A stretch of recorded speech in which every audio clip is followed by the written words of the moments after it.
ایک صاحب میرے پاس آئے، کہا رزق کم ہے، کچھ عرصے کے بعد پھر ملا، کہا اس مشق اور محنت پہ اللہ پاک نے واقعی میرا رزق کھول دیا ہے اور میرا رزق وسیع کر دیا ہے اور میرے رزق میں راحت، رحمت اور برکت ہے۔ تو اللہ سے کبھی بھی نا رزق ایک نہ مانگیے گا، کبھی بھی رزق ایک نہ مانگیے گا، ہمیشہ اللہ سے دو رزق مانگے۔ اور قرآن کی بد دعا بہت سخت بد دعا ہوتی ہے، اور قرآن کی بد دعا سے بچو۔ ہمیں دنیا کی کائنات کے خزانے مل گئے، رزق روحانی نہ ملا، ہم کنگلے ہیں، ہم یتیم ہیں، ہم مسکین ہیں، ہم مفلس ہیں، ہم در بدر ہیں، ہم فٹ پاتیے ہیں، ہمارے پاس کچھ نہیں ہے، اور ہمیں رزق روحانی مل گیا تو انشاءاللہ ہم کامیاب ہیں۔ فرمائے جو بندہ اللہ کی رضا کے لیے اپنی آنکھوں کو بھوکا رکھے، یعنی اللہ نے جہاں کہا وہاں دیکھے، کانوں کو بھوکا رکھے، اللہ نے جو سننے کے لیے نہیں دیا نہ سنے، اپنے پیٹ کو بھوکا رکھے یعنی روزہ رکھے، اپنے قدموں کو بھوکا رکھے، اپنے ہاتھوں کو بھوکا رکھے، اپنے جذبوں کو بھوکا رکھے،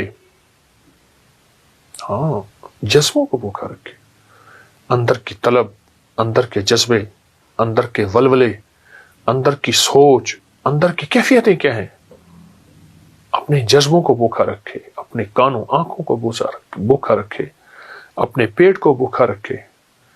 میں اللہ پاک خوش ہو کے کہتے ہیں میرے بندے، میں تیری نسلوں کو فقر سے بچاؤں گا، غربت سے بچاؤں گا، تنگ دستی سے بچاؤں گا۔ ساری دنیا میں زمین تانبے کی بن جائے، سورج سوا نیزے پہ آ جائے، اگنے اگانے کے لیے کوئی چیز نہ ہو، پر میرے بندے تجھے میں بھوکا نہیں رکھوں گا اور تیری نسلوں کو بھوکا نہیں رکھوں گا، اور غیب کے خزانے سے انہیں کھلاؤں گا، اور غیب کے خزانے سے انہیں پلاؤں گا، اور غیب کے خزانے سے ان کو کھلا پلا کے تجھے بتاؤں گا کہ میں ایسے کھلاتا ہوں اور میں ایسے پلاتا ہوں۔ میں آپ کو ایک عجیب واقعہ سناؤں۔ ایک صاحب میرے پاس آئے، کہا رزق کم ہے، میں نے کہا اپنی نظروں کو پاک رکھ، اپنے کانوں کو پاک رکھ، اپنے جذبوں کو پاک رکھ، اپنی تنہائیوں کو پاک رکھ۔ مجھ سے کہنے لگا ہو گیا، کوئی وظیفہ بتائے۔ میں نے کہا یہ بہت بڑا وظیفہ ہے، اور اس میں مشق کرنی پڑتی ہے، اور اس میں محنت کرنی پڑتی ہے، اس میں بہت سارا کچھ جو ہے وہ نچھاور کرنا پڑتا ہے، اور بہت سی چیزیں چھوڑنی پڑتی ہیں اس ایک چیز کو حاصل کرنے کے لیے۔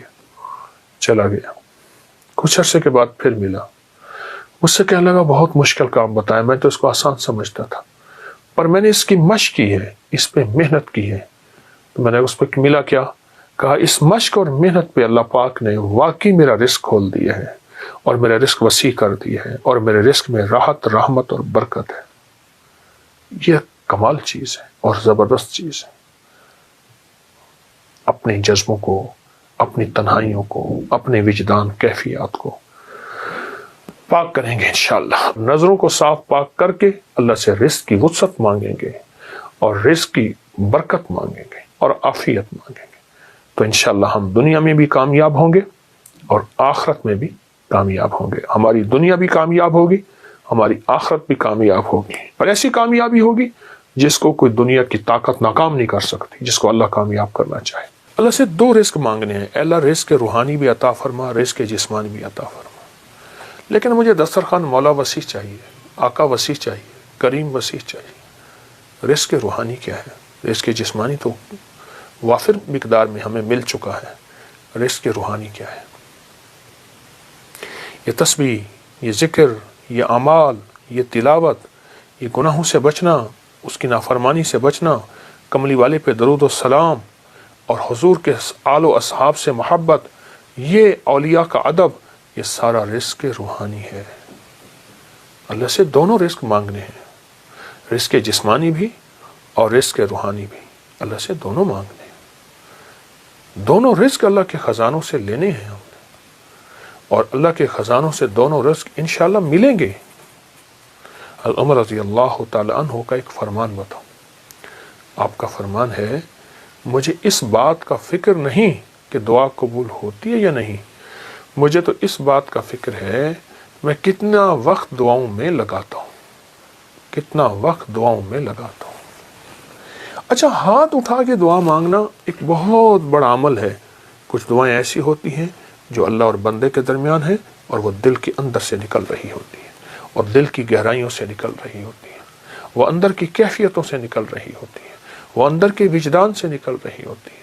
کچھ دعائیں ایسی ہوتی ہیں، کچھ دعائیں ایسی ہوتی ہیں، ہاں وہ دعائیں مانگیں، وہ دعائیں اللہ کے خزانوں سے ہم لینے والے بن جائیں۔ تو اللہ سے کبھی بھی نہ رزق ایک نہ مانگیے گا، کبھی بھی رزق ایک نہ مانگیے گا، ہمیشہ اللہ سے دو رزق مانگے، رزق روحانی اور رزق جسمانی۔ روحانی رزق آج تک نہیں سنا، وہ یہ ہے، اچھا ہمارے گھر میں روحانی دسترخوان لگتا ہے، جسمانی دسترخوان تو لگتا ہے، ٹیبل پہ نیچے کہیں دسترخوان پہ لگتا ہے، کیا روحانی دسترخوان بھی لگتا ہے؟ اس کو سوچیں۔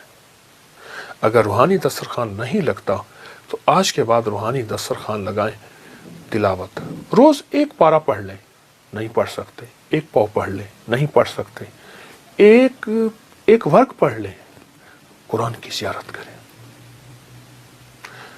میں ایک مری میں ایک جگہ جانا ہوا تو وہاں انہوں نے کہا ہمارے گھر میں کسی نے جادو کیا ہوا ہے، ہمارے گھر میں مشکلات ہیں، مسائل ہیں، الجھنیں ہیں، ناکامیاں ہیں، پریشانیاں ہیں، بہت زیادہ پریشانیاں تھیں۔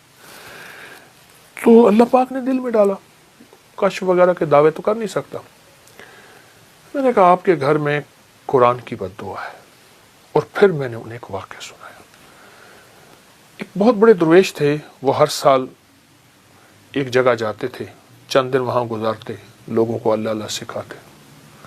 تو انہوں نے کہا حضرت ہمارے ہاں قریب ایک گاؤں ہے، بستی ہے، ان کے لوگ بہت پریشان ہیں، آپ وہاں بھی تشریف لے جائیں۔ وہاں گئے تو واقعی پریشان تھے لوگ، گھروں میں بیماریاں، جھگڑے، طلاقیں، تکلیفیں، مشکلات، بندشیں، مسائل رزق کے، گھر کے، اولاد کے، بہت پریشان۔ حضرت نے وہاں سے وہاں پہنچے تو غور سے سارے نظام پہ توجہ فرمائی، دیکھا۔ آپ نے فرمایا تمہارے گھروں میں قرآن کی سسکیاں سن رہا ہوں اور قرآن کی بد دعائیں سن رہا ہوں، اور قرآن کی بد دعا بہت سخت بد دعا ہوتی ہے، اور قرآن کی بد دعا سے بچو۔ حیران ہو گئے کہ قرآن بد دعا دیتا ہے؟ فرمایا قرآن کی سسکیاں بھی ہوتی ہیں، قرآن کی بد دعائیں بھی ہوتی ہیں، اس سے بچو۔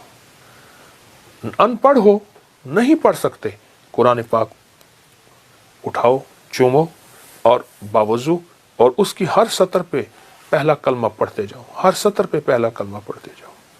اور اگر پڑھے ہوئے ہو، ایک پارہ پڑھ لو، آدھا پارہ پڑھ لو، ایک پاؤ پڑھ لو، تھوڑا پڑھ لو، زیادہ پڑھ لو۔ میری درخواست یہ ہے، اللہ سے رزق روحانی منوائیں، اللہ میری نسلوں کے لیے رزق روحانی عطا فرما۔ ہمیں دنیا کی کائنات کے خزانے مل گئے، رزق روحانی نہ ملا، ہم کنگلے ہیں، ہم یتیم ہیں، ہم مسکین ہیں، ہم مفلس ہیں، ہم در بدر ہیں، ہم فٹ پاتیے ہیں، ہمارے پاس کچھ نہیں ہے، اور ہمیں رزق روحانی مل گیا تو انشاءاللہ ہم کامیاب ہیں۔